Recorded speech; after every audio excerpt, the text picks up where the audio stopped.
원피스 세계에서 가장 강력한 해적단 중 하나로 손꼽히는 흰수염 해적단은 20년 넘게 바다를 지배했을 뿐 아니라 다른 해적단과는 완전히 차별화된 명성을 쌓았습니다. 아버지 에드워드 뉴게이트는 항해를 단순히 보물을 찾기 위해 시작한 것이 아니라 가족을 찾기 위해 떠났다고 합니다. 그래서 고아나 어려운 상황에 처한 아이들을 배에 태워 돌봐주었고, 이 아이들이 자라나면서 16명의 베테랑 대장으로 성장하게 되었습니다. 이들 각각의 힘은 전 세계에 소문이 자자합니다. 다른 해적단이 괴물 3인방이나 4대 원자 같은 소규모 그룹을 중심으로 운영되는 반면 흰수염 해적단은 16개의 팀으로 나뉘어 각 팀을 책임지는 16명의 대장이 있습니다. 일각에서는 한 번대부터 16번대까지의 대장 순서가 곧 실력 순위라고 말하지만 사실 꼭 그렇지는 않습니다. 각 대장의 진짜 순위와 실력을 알아보고 싶다면 아래 순위를 끝까지 확인해보세요. 17위 하루타.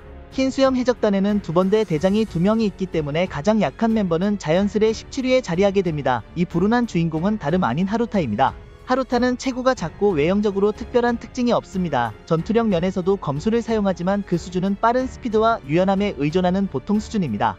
그러나 하루타가 최하위로 평가되는 이유는 마린포드 정상결전에서 보여준 실망스러운 모습 때문입니다. 그가 가장 인상적으로 보여준 것은 철제 방패를 반으로 가른 것이지만 이는 현상금 2억 베리 이상이고 무장세계 패기를 다룰 줄 아는 이들이라면 누구나 할 수 있는 일입니다. 16위 스피드질. 14번대 대장인 스피드질은 다른 강한 인물들에 비해 상대적으로 주목을 덜 받았습니다. 그러나 자세히 보면 그는 타임스킵 전부터 이미 고수 수준의 견문색 패기를 보여준 인물입니다. 예를 들어 히자루가 흰수염 해적단을 저지하기 위해 기습적으로 레이저를 쏠 때 스피드질은 가볍게 피한 뒤 고속으로 움직이며 이름에 걸맞은 스피드를 선보였습니다. 또한 창과 방패를 사용하는 전투 기술은 공격과 방어 모두에서 뛰어난 균형을 자랑하며 이는 마치 고대 로마 병사들을 떠올리게 합니다. 15위 포사. 상디가 유전자 조작으로 불꽃을 사용하고 루피가 마찰로 불꽃을 만드는 반면 포사는 훨씬 더 멋진 방식으로 불타는 검으로 싸웁니다. 그 불은 다름 아닌 늘 입에 물고 있는 시가에서 비롯된다고 합니다. 포사는 강력한 검술사로 그의 검은 불이 붙기 쉬운 물질로 코팅되어 있어 화염을 내뿜으며 강력한 파괴력을 발휘합니다. 최근 오다 AH로 작가는 샹크스도 자신의 검에 불을 붙일 수 있다고 밝혔습니다. 여러분은 어떻게 생각하시나요? 혹시 샹크스도 포사처럼 단순히 라이터를 사용한 걸까요? 아니면 이건 초능력일까요? 댓글로 여러분의 생각을 남겨주세요. 14위 킹듀. 킹듀는 흰수염 해적단에서 가장 강력한 탱커 중 한 명입니다. 강철로 만든 장갑 한 쌍과 엄청난 체력을 바탕으로 11번대 대장 자리에 올랐습니다. 마린포드 정상결전에서 킹듀는 전장 곳곳을 누비며 활약했으며 부상을 입고도 전혀 물러서지 않았습니다. 정말 멋지지 않나요? 하지만 안타깝게도 킹듀는 수십 년간 훈련했음에도 불구하고 그의 체력과 하키 능력은 14위에 머물렀을 뿐입니다. 13위 블레나임. 오다는 블레나임을 마린포드 전투에서 동료를 구하거나 길을 열어주는 잡무에 주로 투입했습니다. 하지만 그렇다고 해서 블레나임이 약한 캐릭터라고 할 수는 없습니다.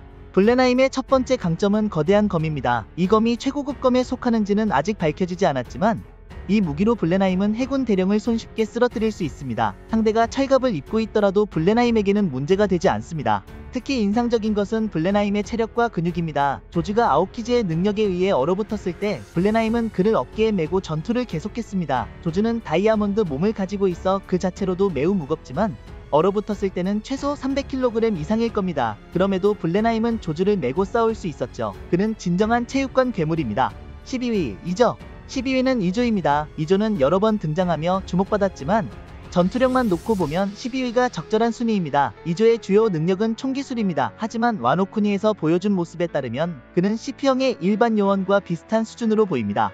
물론 여기서 말하는 것은 로브 루치나 카쿠 같은 유명한 인물이 아닌 일반적인 CP형 요원입니다. 따라서 이조의 전투력을 해군 중장 수준으로 평가하는 것이 적절합니다. 외모가 아름다운 이 캐릭터도 그 이상은 아닙니다. 11위 쿠리엘. 여러분, 이조의 두 자루 총보다 더 강력한 것이 뭔지 아시나요? 바로 쿠리엘의 네 자루 총입니다. 쿠리엘은 두 개의 권총으로 근거리 전투를 펼치고 등에 맨대포 두 개로 광범위한 공격을 펼칩니다. 겉보기엔 무거워 보이지만 쿠리엘은 이 무기들을 자신의 손발처럼 능숙하게 다룹니다. 마린포드 전투에서 쿠리엘은 모리아와 맞서 그의 박쥐들을 모두 쓰러뜨린 후 모리아와 대등하게 싸웠습니다. 비록 많은 사람들이 모리아를 약한 칠무에라고 부르지만 그는 여전히 해군 중장 이상입니다. 쿠리엘은 결국 아카이노와 맞서다 패배했을 뿐입니다. 12. 아트모스.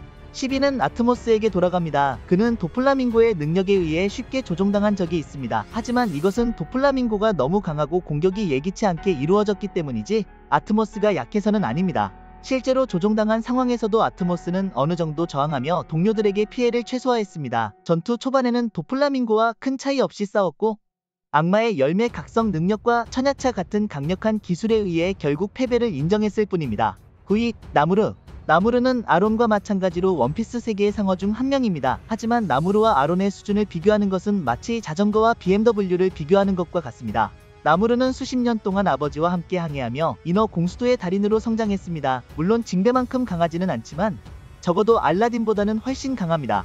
하지만 나무르가 9위에 머문 이유는 마린포드 전투 동안 칠무에와 1대1 대결을 펼친 장면이 없었기 때문입니다. 이것은 그의 인어 혈통과 관련이 있을 수도 있습니다. 여러분은 현재 나무르가 징배와 얼마나 비슷한 수준일지 생각해 보셨나요? 댓글로 여러분의 의견을 남겨주세요.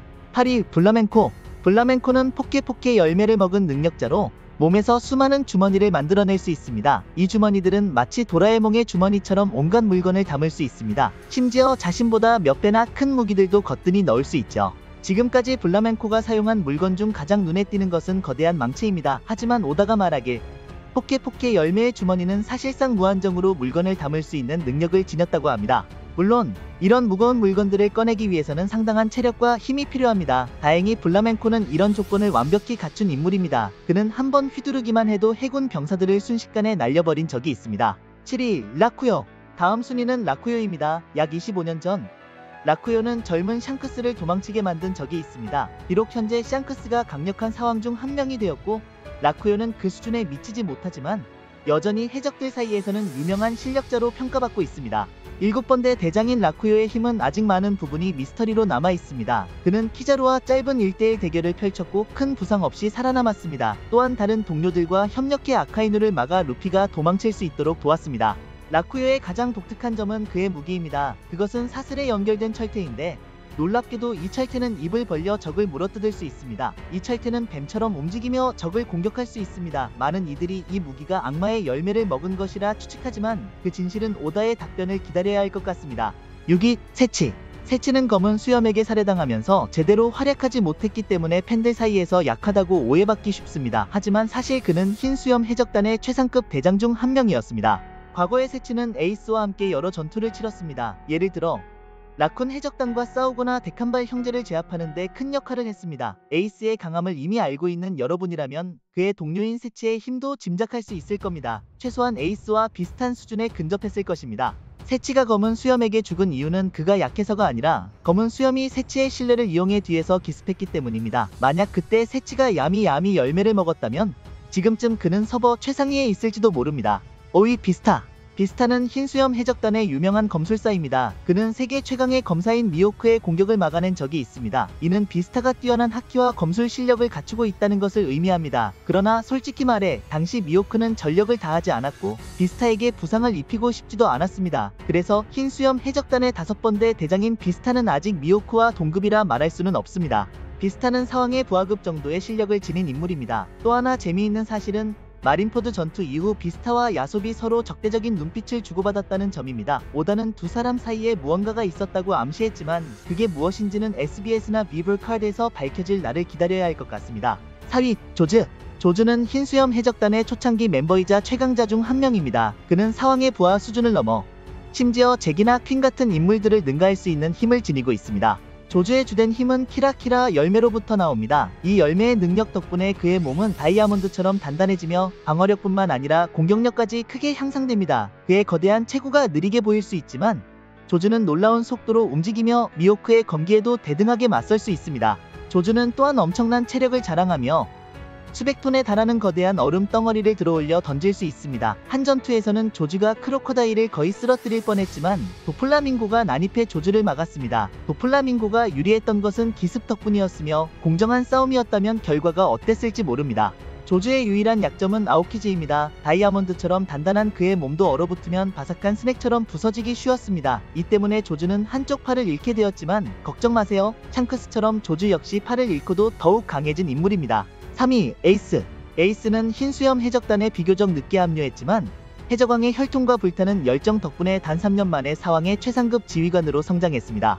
에이스의 힘은 이미 여러분이 잘 알고 있을 겁니다. 제가 고민하는 부분은 에이스가 과연 비스타와 조주보다 강한가 하는 점입니다. 여러 번 생각해본 결과 에이스가 이 둘보다 조금 더 강하다고 판단했습니다. 그 이유는 패왕색 하키를 보유하고 있기 때문입니다. 차이가 크지는 않지만 에이스가 100점이라면 조주는 95점, 비스타는 90점 정도일 겁니다. 2위, 마르코. 마르코는 비록 대장 타이틀을 가지고 있지만 사실상 흰수염 해적단의 부선장입니다. 약 25년 전 마르코는 신화 속 동물 계열의 토리토리 열매 불사조 모델을 손에 넣었습니다. 이 열매의 능력은 재생을 가능하게 해주며 그로 인해 마르코는 불사조 마르코라는 별명으로 불리게 되었습니다.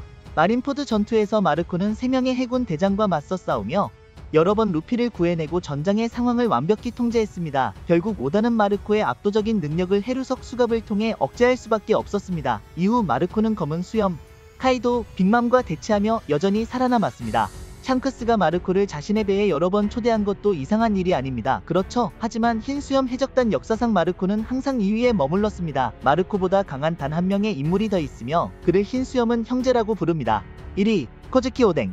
가장 강력한 인물은 바로 코즈키 오뎅입니다. 항해에 나서기 전부터 오뎅은 흰수염에게 자신의 강함을 인정받았습니다. 이는 오뎅의 탁월한 체력과 양검술 덕분이었습니다. 오뎅은 또한 세계 최강 수준의 하키를 보유하고 있었습니다.